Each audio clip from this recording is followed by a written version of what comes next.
वसुदेवसुतं देवं कंसचाणूरमर्दनं देवकी परमानन्दं कृष्णं वन्दे जगद्गुरुं. So we are studying the response or the answer of Sri Krishna to the question of Arjuna, that if you say that to realize the truth or to be established in yoga or to go beyond the limitations of Triguna or to be an ideal devotee, everything is same. It is told in different ways in Bhagavad Gita. If someone is dead, what could be his or her qualities for us to at least recognize or understand that a person has achieved or person has progressed or person has reached in some cases? What is the way? And he asks in a very simple way that how a realized soul walks, how he sits, how he moves, how he talks. So Krishna gives answers in almost 16 to 17 shlokas.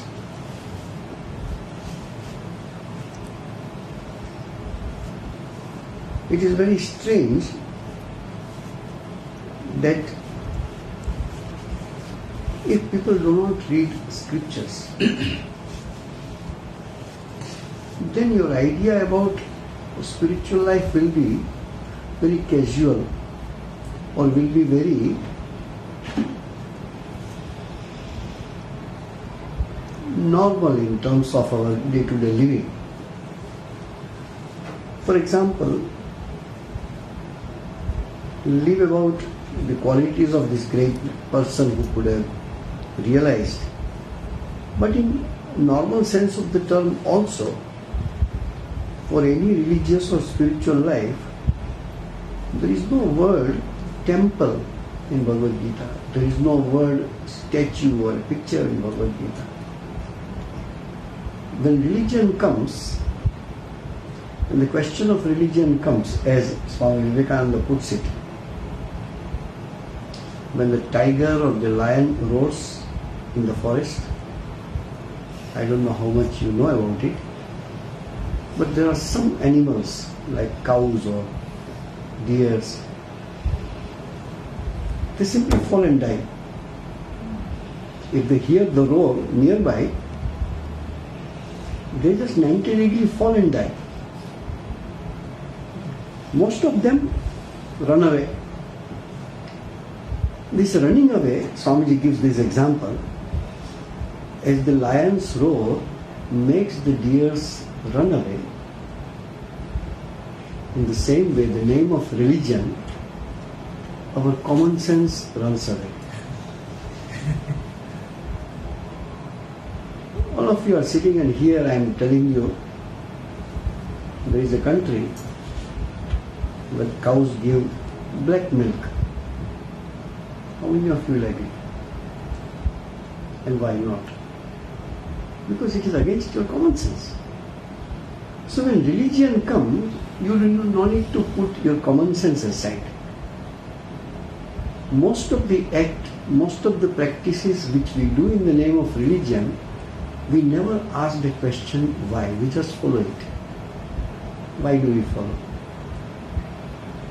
We are not talking against religion, but our practice of religion should be genuine. There is no reference of temple in all the Vedas. There is no reference of temple in Bhagavad Gita. Because Hinduism did not believe in temples. We worship Krishna, we worship Rama. Whom do you think Krishna worshipped?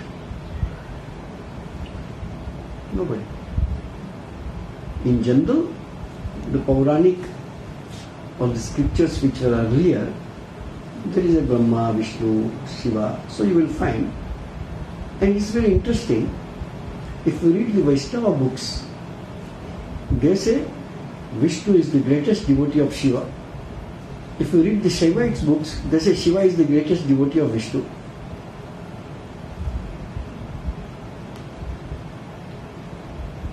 Idea is that Hinduism, unlike other religions, is ready to adopt the changes suitable to people and ready to change. There is a positive side of it that we still survive. And there is a negative side of it that people lose the sight of the original.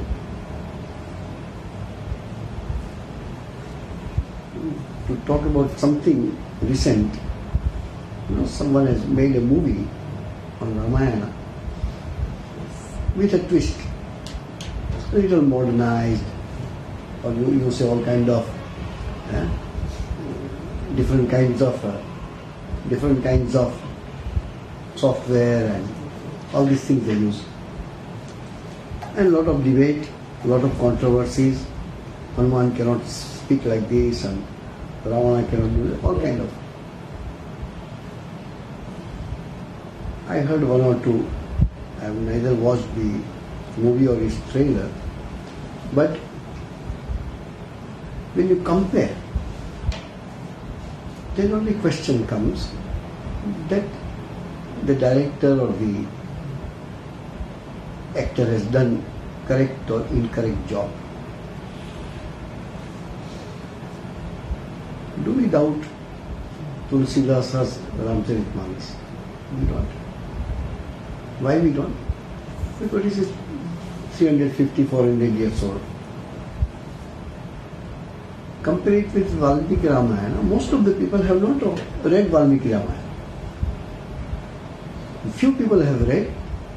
They have read the translation, not the original. Original Valmiki Ramayana, how many people have studied? All India or all over the world, maybe not even few hundred people have read original Valmiki Ramayana. So Tulsidasa is a great devotee of Rama. He wrote Valmiki Ramayana. Controversy would have been there if the media would have been there. How dare you write this language which Rama did not speak? Valmiki wrote in Sanskrit, you are writing in colloquial Avadhi or Brajabhasha or whatever. And Tulsidasa took from devotional point of view. He did, but all of them have maintained the main thread, that what the argument of the movie makers is. Did in our movie Ravana won at the end and Rama was killed? No. The basic principles are kept same. The picture is put different. I tell you, if I suggest changes according to Valmiki Ramayana, none of you will accept it, though it is in original Valmiki Ramayana. Because you came in contact with Ramanand Sagar's Ramayana. How many of you have read Ramcharitmanas fully or Valmiki Ramayana fully? Your knowledge of Ramayana is what Ramanand Sagar showed you. Or you have read some stories of Ramayana, etc. As a scripture, if you read, it started from somewhere. One who has written first Ramayana has lived with Rama. Correct? He has seen. If I tell that he has told this, you will scold me and say, no, Valmiki cannot write this. You read it. Whenever you do depiction, you keep aside what you think wrong. So according to you, Rama did something wrong, which you do not want to talk, you don't want to discuss. Hinduism gives freedom. With respectfully, you can disagree. As I was talking other day, many of our Swamis, this is our devotion to Mother, how can Rama do this and relinquish and desert Sita knowing this that she is pregnant? How Rama can do in this world? There is no logic. But do you think you love Sita more than Rama? No. There has to be some significance which we don't understand. So respectfully disagree. There is no criticism. So scriptures has to be read in original. I suggest, if you have not, please read Bhagavad Gita at least in original. If you do not know Sanskrit, take help of little translation. You will be again translators' ideas you will follow.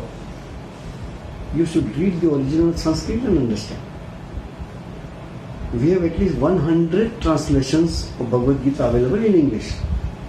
We are selling at least 8 to 10 translations.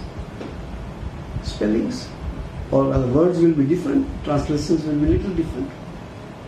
Because the Swami or the scholar who translated understood like that.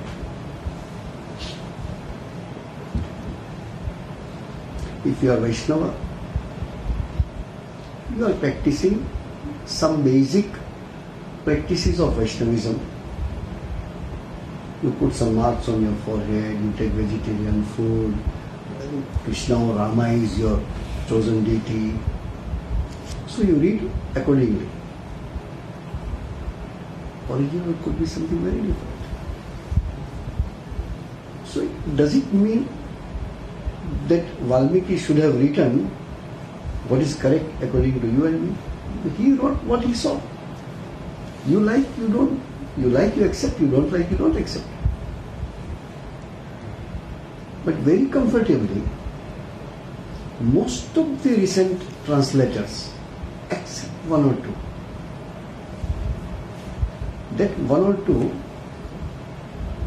one of them is Swami Vijnanananda, who is disciple of Sri Ramakrishna. He did faithful translation of Valmiki Ramayana in English. Whatever is written, he put it there.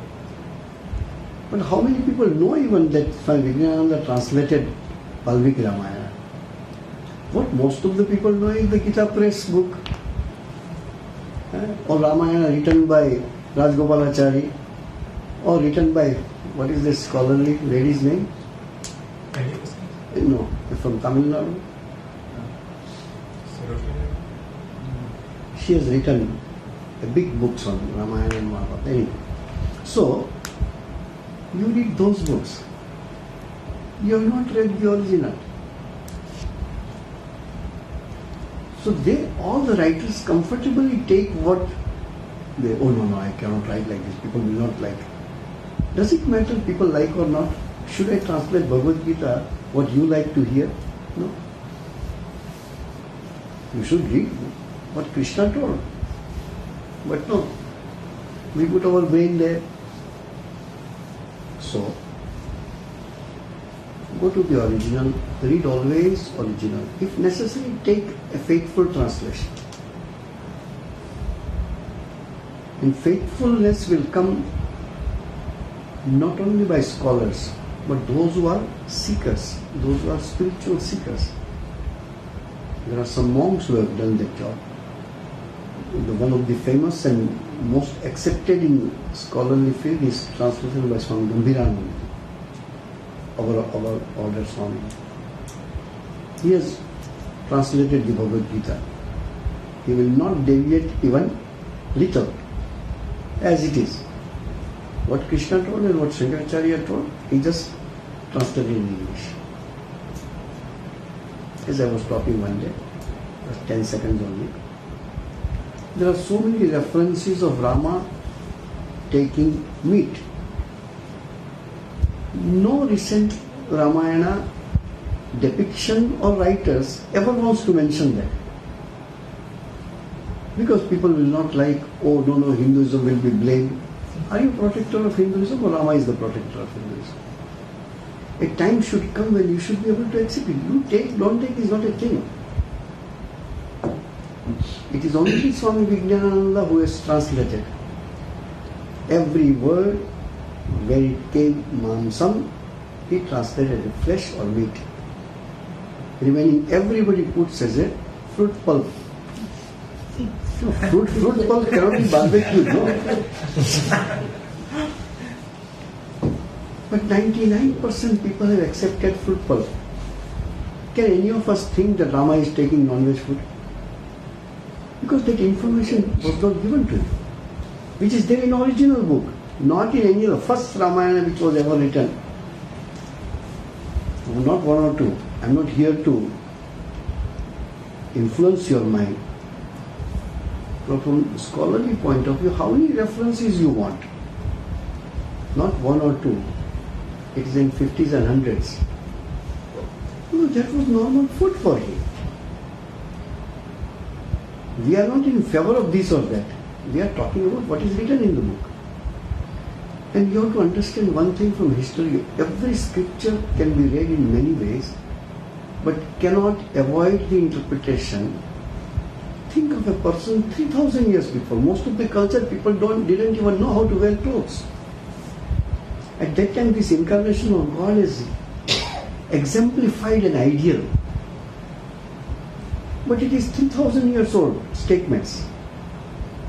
So there can be little grossness, there can be little not that good language to speak, and some social practices which were prevalent at that time. So even Rama used those. That doesn't make Rama smaller.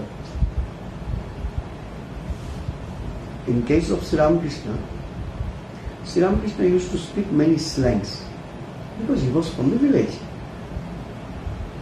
If you say that no, we are city aristocrat, elite of Bengal, we don't accept this, who cares whether you accept or not? This is what Sri Ramakrishna spoke. In the same way, 3,000 years before what Rama spoke, you like, dislike, agree, disagree, is your question. But Rama spoke correct. And you should not read it keeping those sentences in 2023 and judge Rama because of that. Think of a society 3,000 years before. It was very different. In many ways we have evolved, in many ways we have gone down. So you cannot compare those social language and behavior of 3,000 years before and judge according to what you see today.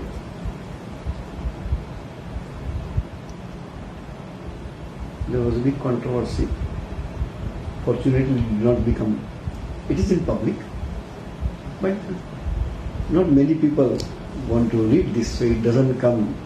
I don't know any of you have heard about it. One very big scholar, not religious scholar, but he is a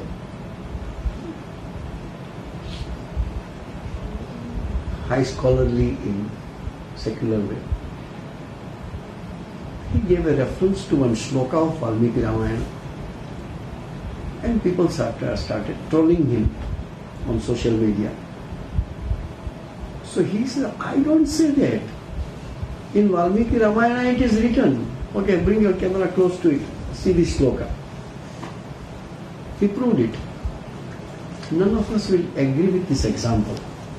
It's okay, we don't need to agree. But don't belittle Rama because of that. It is 3,000 years old earlier. A statement is given. Unacceptable by us.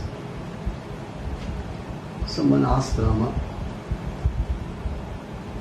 before Lakshmana was told to take Sita and leave her on the road near the forest. There is a statement of Rama that I have renounced Sita just as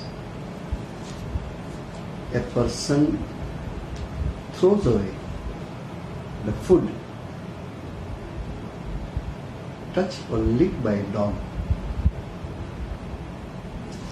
If there is a food your pet dog comes and puts mouth and takes little, you don't take it, correct? What you do, either you keep it for the dog or you throw away. This example he gives, with that, how to say, no? Tenacity, with that force, or with that, I have relinquished Sita. Don't interpret, otherwise you will be in trouble. Do you think Sita is going to Lanka kept in a captivity by Ravana? Should it be compared with a what you call it, uchishta or a fowl or a food which is licked by a dog? You don't try to study and put on 2023 brain. It was 3,000 years before. Many examples are there in our old scriptures when people use a very coarse, rough. At this point of time we don't. So we get a chance to criticize Rama. But it is not so.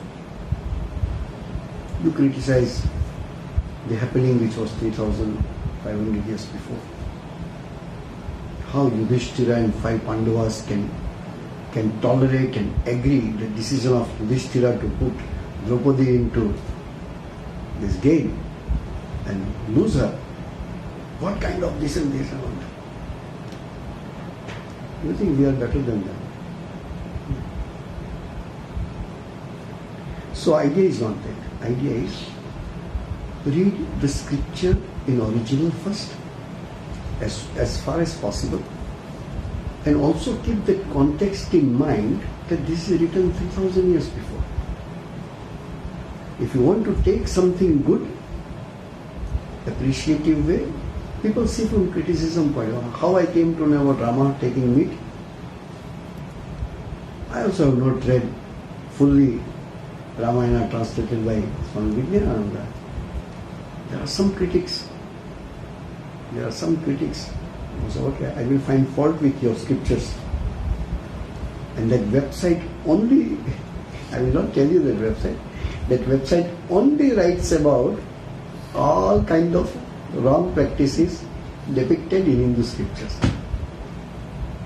But then I say, well, full reference, chapter number so and so, shloka number so and so, Rama says Lakshmana to barbecue meat. This is this, Rama says cut this and give it this, and so many things. What is it? Barbecue? Correct. It is so. But they see from fault finding point of view. We don't care. By Rama's taking meat, it doesn't become smaller in your eyes.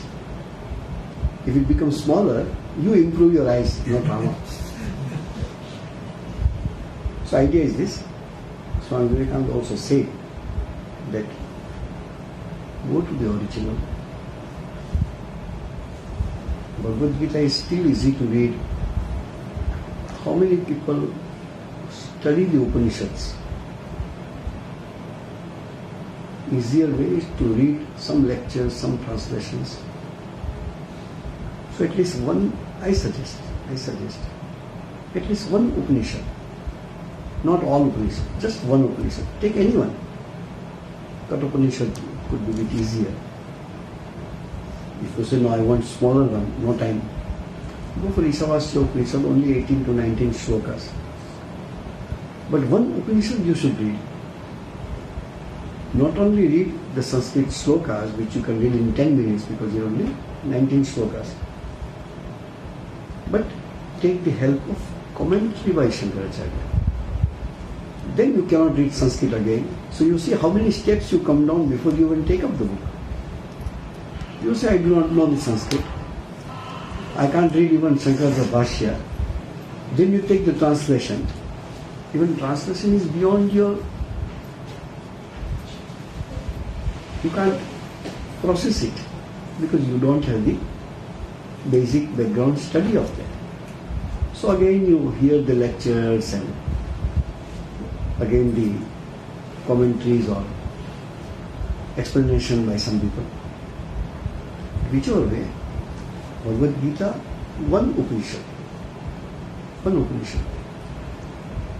Then you will come to know when some Swamis and some scholars, when they speak, you should be able to, okay, this is his view. This is not Upanishad's view.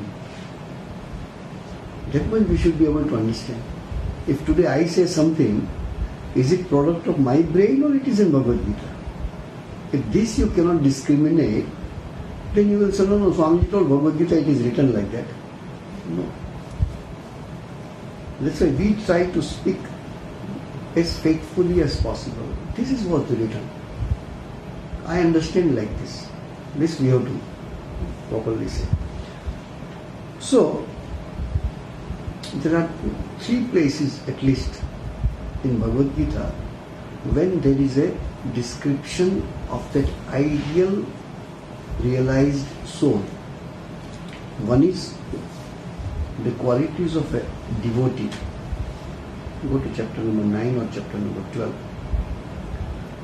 Chapter number 2 is Sthita Prajna Lakshana, which we are talking now. And there is one which is called Trigunatita Lakshana, the qualities of a person who has gone beyond the 3 gunas, Sattva, Rajas and Tamas, who is beyond that. All ideally is the same, but from different point of view. So this Krishna says, this we must read and then understand according to our capacity. So,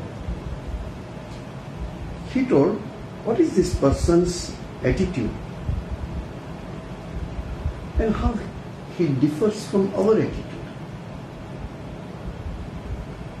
When you get some happiness by doing something, you get joy, you want to repeat it. That's a simple tendency.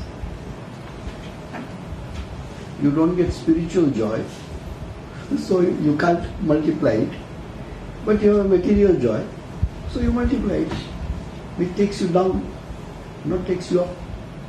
From that point of view, Krishna says, Yat sarvatra anabhisneha. One who is not attached to anything. Attached means? Attachment also is of 2 types. To be attached. You like something so much that you always keep with you, you always keep in mind or whatever. Secondly, which you hate. I don't want to see your face. And you strongly remember the person whom you do not want to see. It's a negative attachment. You keep on thinking about that person because you hate that person so much. If you become free from this hatred and free from this extreme attachment, that mind which is in balance has more possibility of doing correct meditation or correct japa or correct spiritual life. People with strong likings and dislikes suffer more. If you are attached to something, if you don't get, you are in pain. And if you hate something, the more you come in contact, you are in pain. So strong liking and strong disliking has more chances to create misery or unhappiness in you. There is a very interesting few lines in Ramcharitmanas. Tulsidas says, I don't see any difference between a saint and a sinner. I don't see difference between good person and a bad person, because both are painful. A good person, if you are separated from him, you get pain, and a bad person, if you meet, you get pain. If you understand Hindi, बिछुरत एक प्राण हर लेहि, मिलत एक दुख दारुण ले. Somebody, if you meet, it is so painful. Then you say, why did I saw him? And some people, if you get separated from them, you feel, wow, why should I go away from you? So in that way, both are painful. But again, reverse is both gives you happiness. To the same good person if you meet happiness, and bad person if you go away from them happiness. But if you want to be free, your strong liking and dislike, liking for bad things and dislike for good things,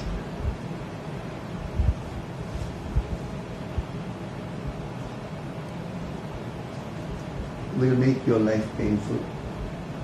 All that is harmful to me, I am addicted. All that is good for me, I don't have any affection. This is the basic thinking people should think in terms of every stages of their life. When it becomes too much, you give advice to everyone. But when it starts, people don't feel that much. You take some junk food once in a while, it is okay. But when you take it every day, it is harmful.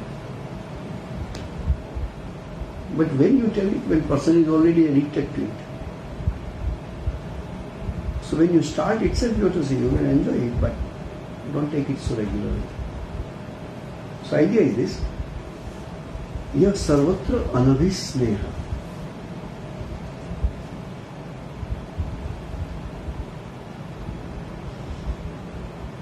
Sneha is good, sneha is love. Also sneha is oil which keeps your machine run smoothly. Love is something which keeps the relationship with anyone or everybody smooth. That's why it is called sneha. But this person, he doesn't have a special sneha. He is good to everybody. He doesn't put a special love anywhere. Sri Ramakrishna's one very good teaching is there. Love for one person, love for a small group of people. It's called Maya. Love for everyone is called Daya. Daya is not compassion. Daya is love for everyone, irrespective of who they are. Maya is when your love is only for handful of people. Your whole life is around these few people. Apparently nothing wrong, correct? Spiritual life is not as simple as we think.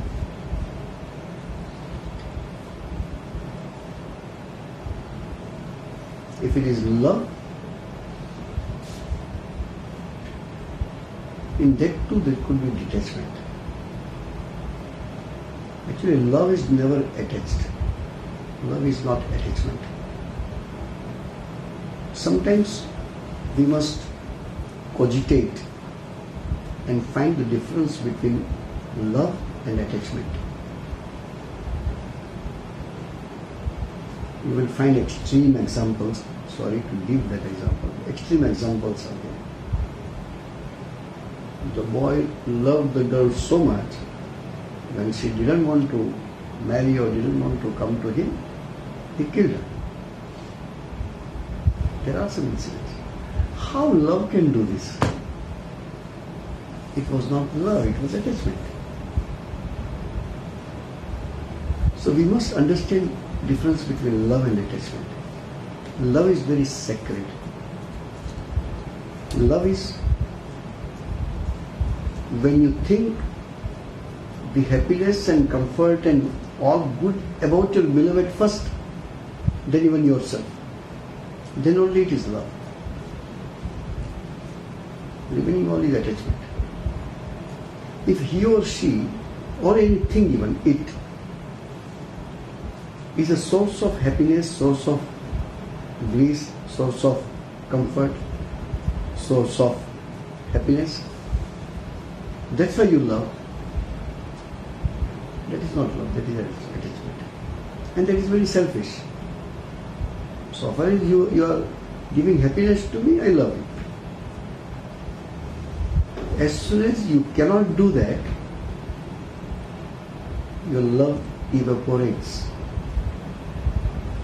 Think in extreme. Just put this. This also is one kind of meditation. Meditation is not always on God. There are thousands types of meditation. I remember the disciples were staying in the first monastery. There was hardly anything for them, neither enough clothes nor enough food, nothing. In the beginning, few months or a year or so. So Akhanda writes that we used to meditate, and you imagine two pictures. They were monks, so in a monk way, that I am told to sit on a big altar. Thousands of people came to pay respect to me. People are garlanding me, people are praising me. And I am sick whether my ego is getting bigger by that or not. Next minute things, some person came and threw a shoes on me, insulted me, humiliated me. My mind has to be balanced in both. That's what Krishna says here. Nothing to be said because some person belittled you or humiliated you. Because that is not the real, it is their treatment to you. It doesn't mean you are that. Some people like you, they appreciate you. Some people dislike you, they criticize you. It reflects their minds. It doesn't reflect who you are. Swamiji writes, there is a very famous poem written by Swamiji called The Song of Sannyasi. It is Song of Sannyasi, but every line is an ideal for all of us. In that one line is there. Same thing. Some will come and garland you. Other will come and kick you.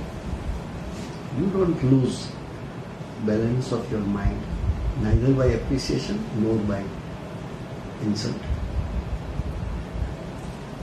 If you become like that soccer ball, where 11 into 2, 22 people are ready to kick you. 11 want that you should go to this goal post. Other 11 wants you should go. One side is misery, one side is happiness. And there are these 11 people, either will make you happy or will make you miserable. Think that you are that soccer ball. Is there any way the soccer ball could be in peace? No. Either you should be out of the game or the ball should be broken, cannot be played. So idea is this, that the world torments you with two things. Gives you so much misery that you cannot meditate, cannot do prayer, cannot lead your spiritual life. All other way looks little better, but it is no better than the first one. That you are so happy that you don't have time to meditate or lead spiritual life. We once studied, whatever little data we have, the monks of our order. We have very few monks, very few, there are, who came from the streets, very poor. And we again have very few monks who came from ultra-rich family. Because both this group doesn't have time to lead spiritual life. One fellow, he has to always think where to get food. And other one has no time, so much money to spend, where to get the time to meditate, time to lead spiritual life. So these two extremes are very few, always. And this detachment, yah sarvatra anabhisneha tattat prapya shubha ashubham. Continuously we receive good and bad things. That's just example we told. 11 keeping this side, 11 keeping this side. So sukha and dukkha, happiness and misery always come to us, all of us. What is this person's reaction? Na vinandati, na dveshti. He neither is swayed away in the current of appreciation, neither he is demoralized by somebody's criticism.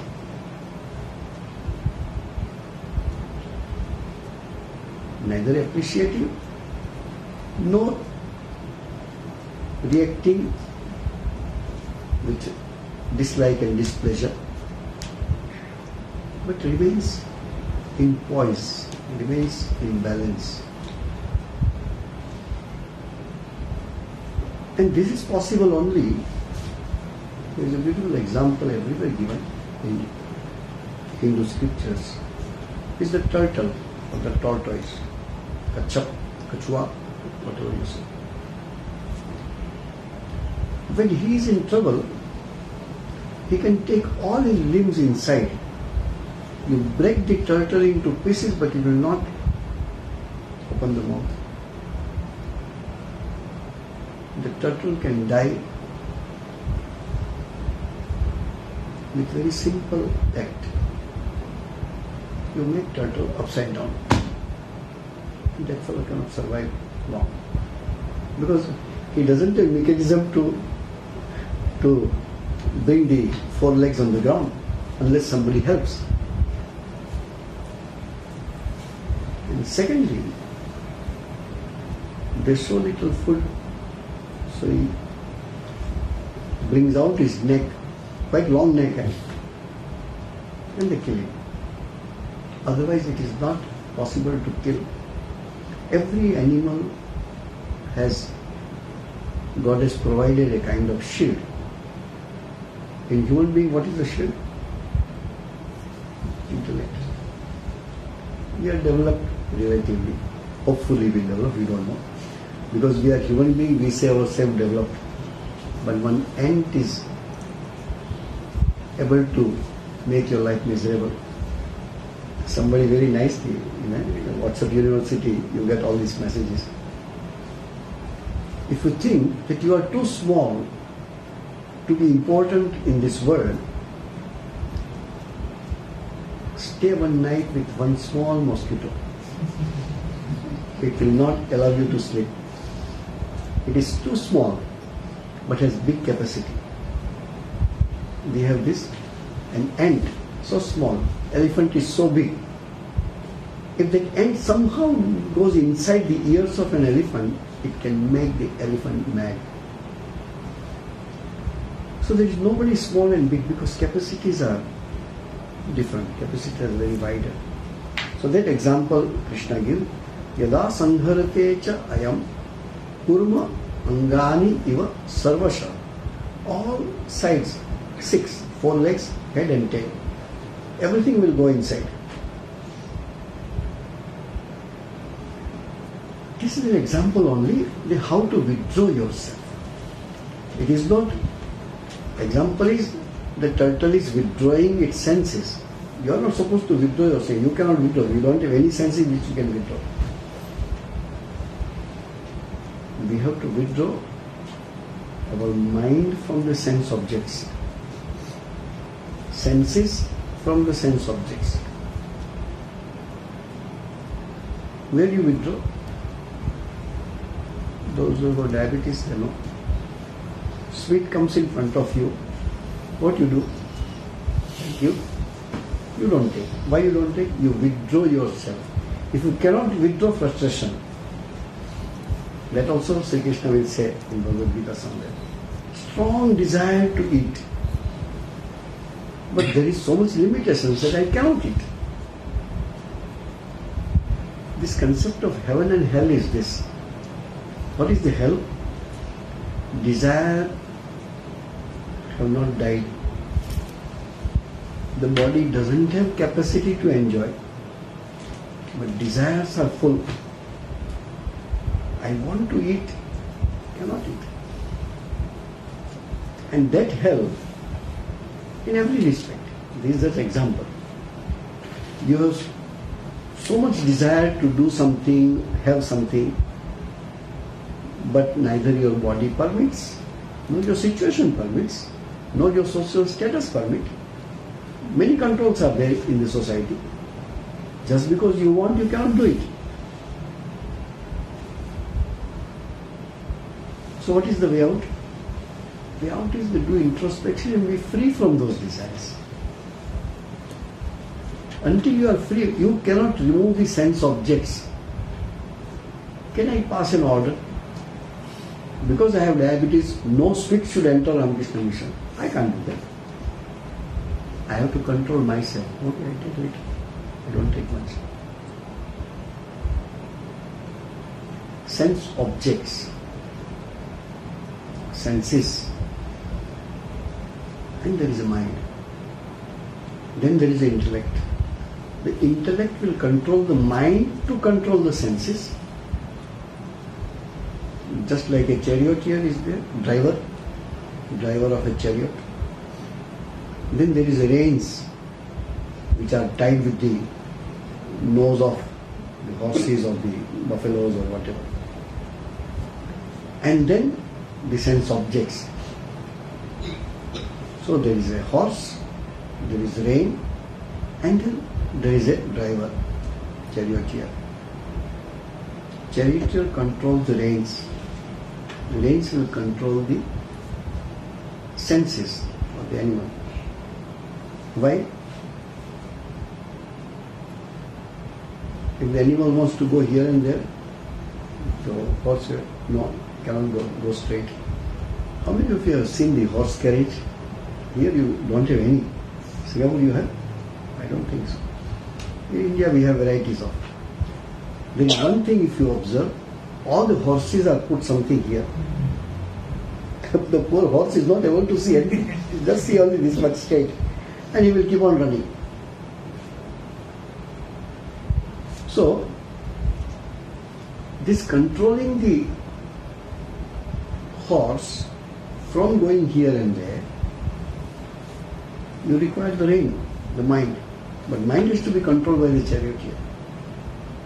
So here Krishna says, Indriyani Indriya Arthebhyaha. Easy way to read Sanskrit is, the shlokas are there, or the verses are there. Convert that into prose, convert that into sentence. What is the shloka? Yada sangharate cha ayam kurma angani iva sarvashah indriyani indriyarthebhyah tasya prajna pratisthita. Tasya prajna pratisthita. His prajna, his intellect, his mind is established. Whose mind? Yada kurmangani iva sangharate cha ayam indriyani indriyarthebhyah. One who is withdrawing his mind from the sense objects, just like a tortoise withdrawing his senses, only his mind can be established in truth. It's a process. It's not one time like this. It's a process. That we always come in contact with the sense objects. Whether it is food, whether it is something to see, whether something to hear, something to touch, whatever. Normally, this senses, utilization of these senses is nothing wrong.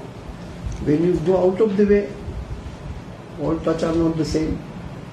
In our kindergarten, small children, good or bad I do not know, but that is part of the syllabus to teach them good touch, bad touch. Children should know this is not a good touch, this is a bad touch.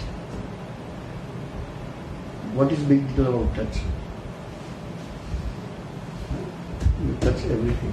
What's wrong with that? No, it's not that touch, it's mind. So, idea is this. By any of the five senses have five sense objects. All the objects which you can see are the sense object, and eyes are the senses. But if the mind is not connected with the eyes, you cannot even see anything. So how much you control your eyes? You control your mind to control your eyes. There are some other nice concepts of them we will see next. Om Shanti Shanti Shanti Hari Om Tat Sat Sri Ramakrishna Mission Singapore.